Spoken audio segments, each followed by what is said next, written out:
तेरे उद्धार के कारण उसकी महिमा बड़ी है। तूने उसे वैभव और ऐश्वर्य से विभूषित किया है। 21:05। यहाँ तेरा उद्धार उस मसीहा यीशु के उद्धार कार्य के माध्यम से परमेश्वर द्वारा उन लोगों के उद्धार की ओर संकेत करता है। अर्थात हम देखते हैं कि मसीहा यीशु पवित्र आत्मा को भेजकर किसी व्यक्ति को बुलाते हैं, सिखाते हैं और उसे बोध कराते हैं, जिससे वह व्यक्ति यीशु मसीह के लहू के पुण्य पर विश्वास कर सके। तब परमेश्वर ऐसे व्यक्ति के सभी पापों को दूर कर देते हैं, उसे बिना किसी मूल्य के धर्मी ठहराते हैं और उसे परमेश्वर की प्रजा घोषित कर देते हैं। यह उन सभी परमेश्वर के उद्धार कार्यों की ओर संकेत करता है।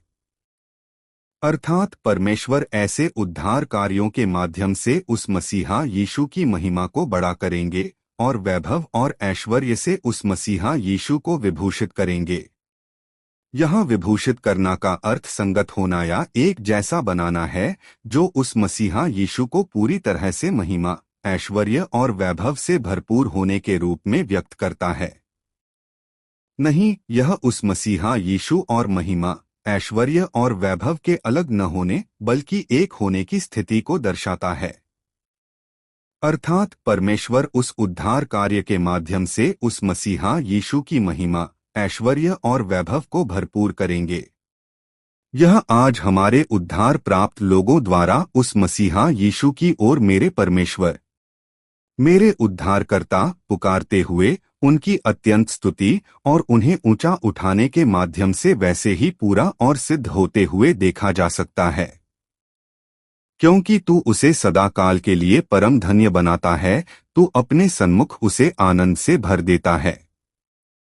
इस प्रकार परमेश्वर उस मसीहा यीशु को शाश्वत आशीष देंगे। नहीं, अब तक बताई गई ये आशीषें कभी मुरझाएंगी नहीं, कभी नष्ट नहीं होंगी और शाश्वत रहेंगी। परिणामस्वरूप परमेश्वर उस मसीहा यीशु को परमेश्वर के सामने अनंत काल तक आनंदित और मगन होकर जीने देंगे। अब कैसा है? इन सभी बातों के आधार पर देखें तो यह मसीहा यीशु का पुनरुत्थान अब तक बताई गई इन सभी आशीषों की गारंटी देने वाला परमेश्वर का संकेत और मुहर है। इसलिए वह मसीहा यीशु अपने पुनरुत्थान के कारण अत्यंत आनंदित और मगन होंगे।